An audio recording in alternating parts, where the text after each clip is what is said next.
सावित्रीबाई फुले पुणे विद्यापीठाच्या मराठी जनरलच्या तृतीय वर्ष कला शाखा भाषिक कौशल्य विकास आणि आधुनिक मराठी साहित्य प्रकार कविता या अभ्यासक्रमासाठी दुसऱ्या घटकामध्ये अभ्यासासाठी असलेले पुस्तक रूपकवितेचे याचे संपादक डॉक्टर शिरीष लांडगे, डॉक्टर भास्कर ढोके आणि प्राध्यापक डॉक्टर संदीप सांगळे हे आहेत. रूपकवितेचे या पुस्तकामधील काही कविता यांचा सारांश पुढील प्रमाणे. आपण प्रस्तुत संपादनामध्ये कवितेच्या काही निवडक आशय रूपांचा आणि रचना प्रकारांतून कवितेचे रूप शोधणार आहोत. यातील पहिला प्रकार हा गीतांचा आहे.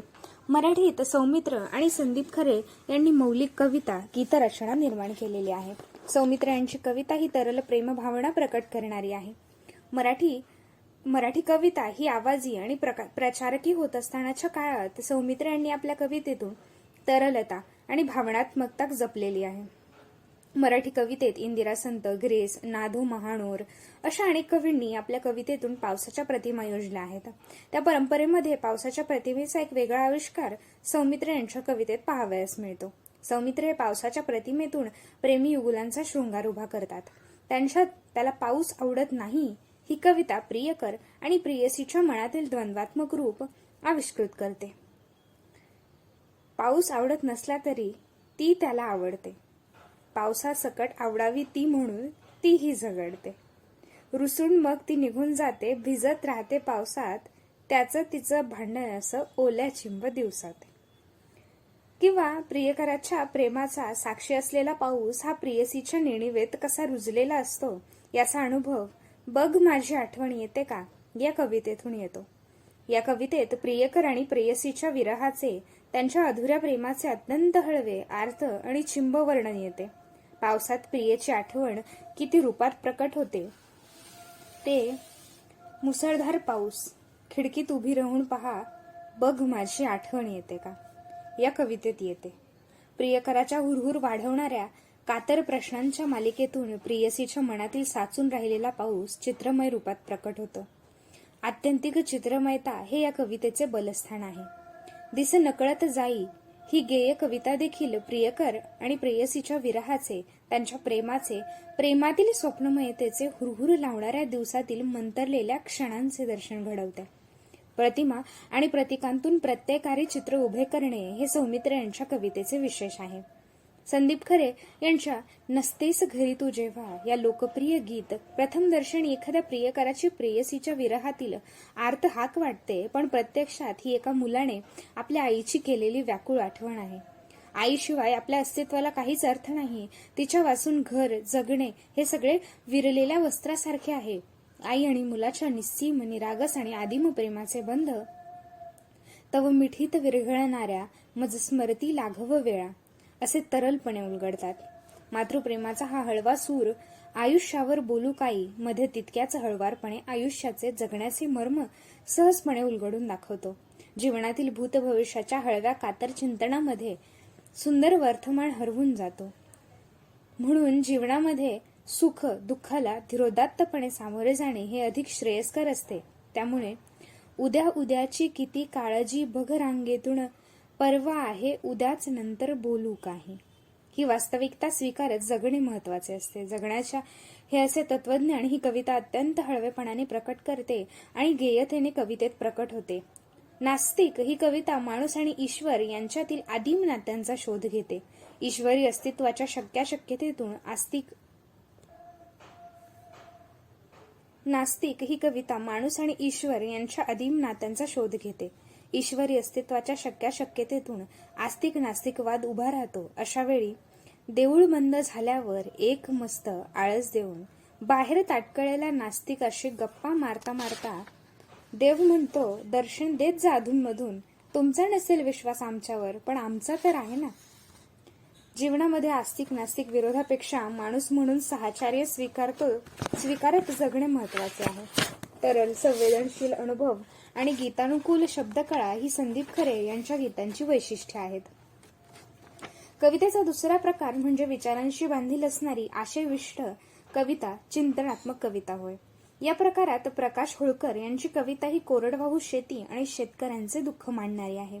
त्यांच्या कवितेतून शेती, माती आणि शेतकऱ्यांच्या भावविश्वातील अनेक नाविन्यपूर्ण प्रतिमा अवतरतात. डोळा उन्हाचे कुसळ आणि झळाया राणाला, कोंब फुटण्याच्या आधी माती जळते दाण्याला. असे वर्षानुवर्षे कोरडी नक्षत्रे शुष्क डोळ्यांनी पाहणारा शेतकरी कवी. भरू दे यंदा मृगाचं आभाळ, नावाचा तुझ्या येळकोट करील. वाहू दे यंदा वळण आले, नावाचा तुझ्या येळकोट करील. असे आधुनिक पसायदान मागतो. होळकरांची कविता ही लोकसाहित्य, लोकपरंपरा आणि लोकलयीच्या जवळ जाणारी आहे. याचे प्रभावी रूप माझे आभाळ तुला घे, तुझे आभाळ तुला मधून प्रभावीपणे दिसते. प्रेम भावनेतील समर्पणाचा हा अलवार आविष्कार लोकगीताची लय घेऊन प्रकट होतो. प्रज्ञादया पवार यांच्या कवितेचा वंचितांचे जीवनानुभव, समाजातील विरोधाभास आणि जागतिकीकरणामुळे बदलते सामाजिक वास्तव स्थायी भाव आहे. बाजारकेंद्री समाज व्यवहारातून मानवी भावभावनांपेक्षा आर्थिक हितसंबंध महत्वाचे ठरत असून मानवी संबंधात कोरडेपणा आल्याची खंत कविता निरर्थक ठरवल्या जाणाऱ्या इंडिया शायनिंगच्या चकचकीत पडद्यावर कवयित्री विचारते स्वतःला आणि मुकाट होते मॉलने ओसांडून गच्च वाहणाऱ्या वर्तमानात हिंडताना. जागतिकीकरणाच्या रेट्यात आपण आपले सत्व आणि आणखी बरेच काही गमावल्याची खंतही त्यांच्या कवितेतून व्यक्त होते. आपल्या सगळ्या प्रेरणा बाजारकेंद्री झाल्याने आपण भांडवलशाही व्यवस्थेचे गुलाम झालेलो आहोत. म्हणून शो मी युअर जलवामधून त्या म्हणतात, यानं पुसलेत अधिनायक, पुसला रायरंद, पुसला सोंगाड्या, पुसला नाच्या, पुसला नाचवणारा. अशा बाजारकेंद्री व्यवस्थेने गिळलेल्या अनेक गोष्टी ही कविता आपल्यासमोर मांडते. मॉडर्न होण्याच्या नादात आपण काय काय गमवून बसलो आहोत हे सांगताना शांततेला आता आठवत नाही काहीच. या कवितेमध्ये शांततेला आता आठवत नाही कसं नष्ट होत गेलं अवघ्या अस्तित्वाला व्यापून असणारं मर्याद असीम बुद्धपण, असा प्रश्न उपस्थित करणारी ही कविता अखिल मानवतेच्या भविष्याची चिंता व्यक्त करते. यानंतर मंगेश नारायणराव काळे यांची कविता विंदा करंदीकर, अरुण कोल्हटकर, दीपू चित्रे यांच्या परंपरेतील आहे. ते आपल्या कवितेतून दंतकथा, पुराणकथा, मिथके यातून इतिहासाला नवे परिमाण देतात. पुन्हा पुन्हा सांगितली जाऊ शकते या कवितेमधून. खरं म्हणजे जो घरी परततो तो लाकूडतोडा नसतोच मुळी, आकार असतो नुसता लाकूडतोड्याचा, जो विहिरीत न पडताही सापडलेला असतो त्यालाच. अशी आपल्या नेणिवेतील लाकूडतोड्याची गोष्ट नवा अन्वयार्थ प्रकट करीत आपल्या समकाळातील वास्तवाकडे निर्देश करते. त्यांची पाणी ही कविता जगण्यातील अवस्थांतर दर्शवते. एकेकाळी पाणी हे जीवन मानले जायचे ते आता विक्रीयोग्य वस्तू झाले आहे. पाणी आता सामान्य माणसाच्या जीवनातून हद्दपार होत आहे. म्हणून उडून गेलाय पाणी हा शब्द गावातून, नदीतून, विहिरीतून, थेट माठातून सुद्धा. गहाळ झालंय अद्याक्षर पाण्याचं, नि लिहिताच येत नाहीये कुणालाच ते या सेंचुरीत. येथे पाणी हे प्रतीक सामान्य माणसाचे जगणे असह्य होत असल्याचे सूचन करते. उदारीकरण, जागतिकीकरणाचा भीषण चेहरा आत्महत्या या कवितेतून म्हणजे प्रतिशब्दच शोधून काढलाय या निरक्षरांनीच आत्महत्या या शब्दाला, जो लिहिता किंवा वाचण्याचीही नसते गरज कधीच. आत्महत्या हा शब्द आता शेतकरी असाही लिहिता येतो. असा ओरबाडून काढते शेतकऱ्यांच्या शेती आणि दारुण अवस्थेचे हे वर्णन जागतिक व्यापार व्यवस्थेचा पहिला दृश्य परिणाम असल्याचे सूचन करते. मंगेश नारायणराव काळे यांच्या कवितेतून महानगरीय जीवनाचे सूक्ष्म ताणेबाणे प्रत्ययाला येतात. कवितेचे आणखी एक रूप संतोष पद्माकर पवार यांच्या कवितेतून पाहावयास मिळते. हिराबाई जाफर मियातील हिराबाई, संतोष भाऊ मला मेल्यावर लोक जाळतील का पुरतील रे, माझं नाव नोंदून बघ ना, तुझ्या गावचा कबरस्थाना निस्सांग असं झालतं म्हणून, असा प्रश्न विचारते. तिचा हा प्रश्न माणसांचे जगणे आणि नीतिनियमातील विसंगतीतून जीवनाचे एक रूप दाखवतो. जीवनाचे हे रूप अस्वस्थ करणारे आहे. ही अस्वस्थता धुळवडमधून अधिक तीव्र होते. डोईचा गुंडा धरून पोर गुमान कशी चालली होती, लांबून आली रंगेल टोळी रंगांची फेक करत होती, मारली कोणी पिचकारी ती जन्माला डाग पाडून गेली, धुळवडीचा दिवस होता रंगानं पोर माखून गेली. असा कथानकातून परंपरा आणि वास्तव यांतील विसंगतीतून जीवनाचे आणखी एक विदारक चित्र साकार करते. डंगळंग मचळंग मधून पहिला सलाम घेता देताच भजनाआधी गाडलं गेलेलं भूत आपोआपच होतं जागृत. नित्याच्या धंद्याला होते सुरुवात. दिवसा उजेडी सुरू होतो मनात हैदास. ढंगळंग मचळंग. असा माणसांच्या विचार आणि वर्तन व्यवहारातील विरोधाभास नेमकेपणाने सांगते. संतोष पद्माकर पवार हे आपल्या कवितेतून अत्यंत संवेदनशीलतेने आयुष्यचित्रे, स्वभावचित्रे रेखाटतात. अशा वेळी ही कविता गद्याकडे झुकताना दिसत असली तरी बोलीभाषेतील शब्दांच्या अर्थपूर्ण योजनेमुळे मुक्तछंदातील या कवितेला आंतरिक लय प्राप्त होते. ही कविता माणसांच्या प्रवृत्तीवर, त्याच्या वर्तन व्यवहारावर प्रहार करणारी आहे.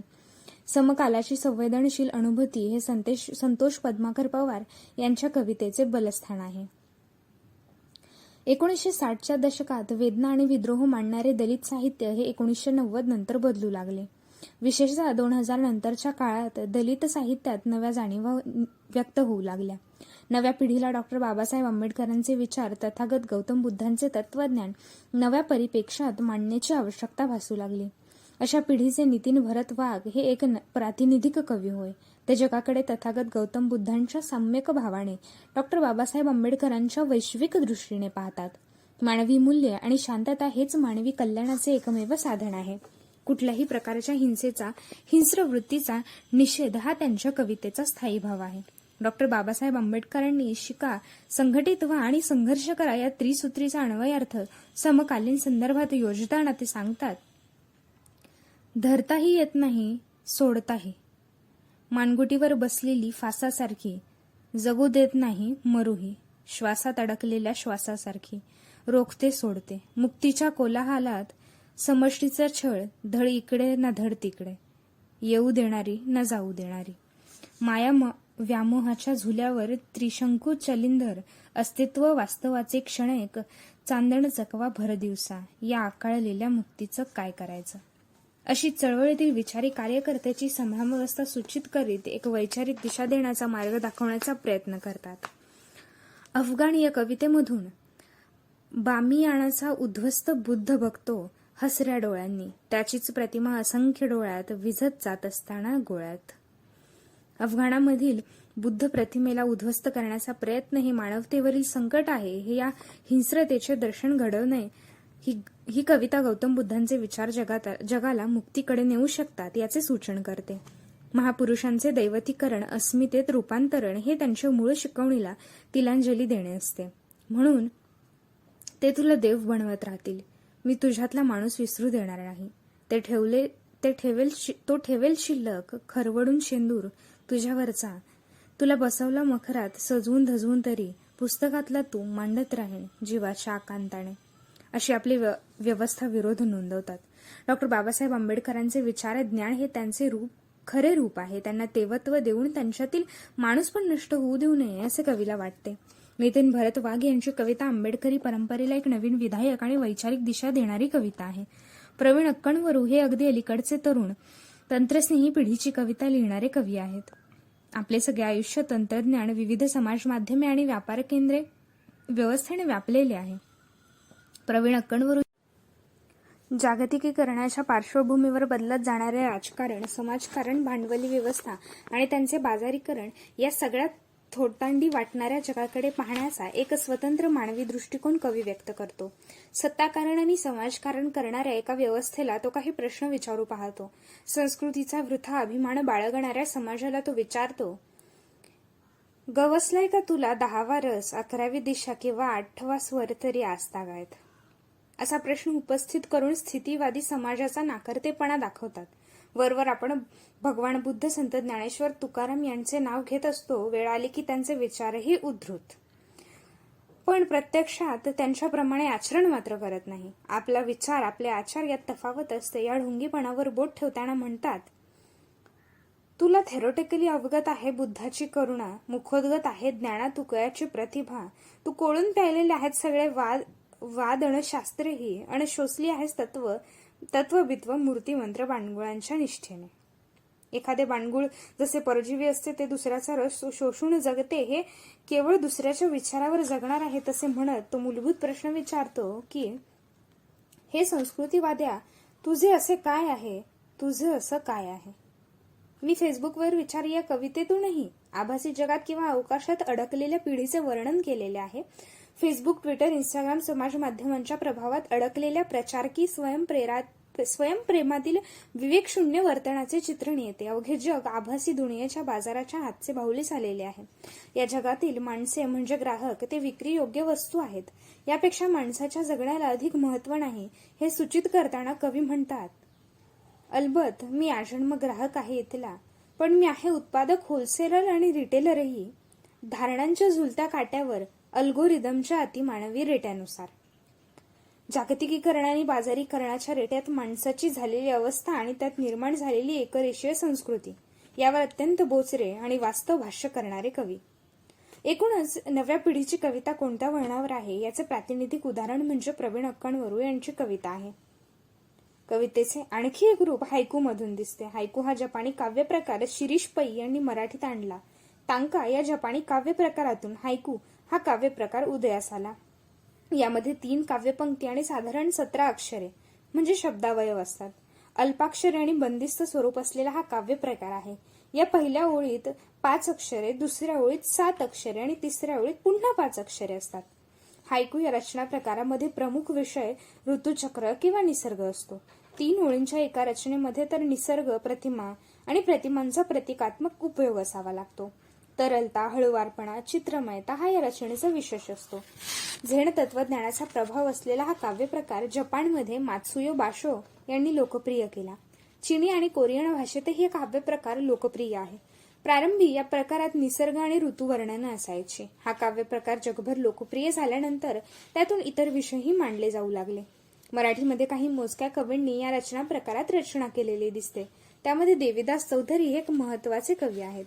देवीदास चौधरी यांनी निसर्ग वर्णनाबरोबर प्रेमभावना, सामाजिक आशय व्यक्त करणाऱ्या हायकू रचना केलेल्या आहेत. त्यातील एक उदाहरण, कॉफी हाऊस, प्रत्येक टेबलाशी नवा पाऊस, किंवा पक्ष्यांचे खेळ, झाडांच्या पाणोपाणी, बुडाशी ते दोन्ही. अशा 17 अक्षरे आणि 3 ओळीतून एक परिपूर्ण चित्रमय कथा सांगणे म्हणजे हायकू.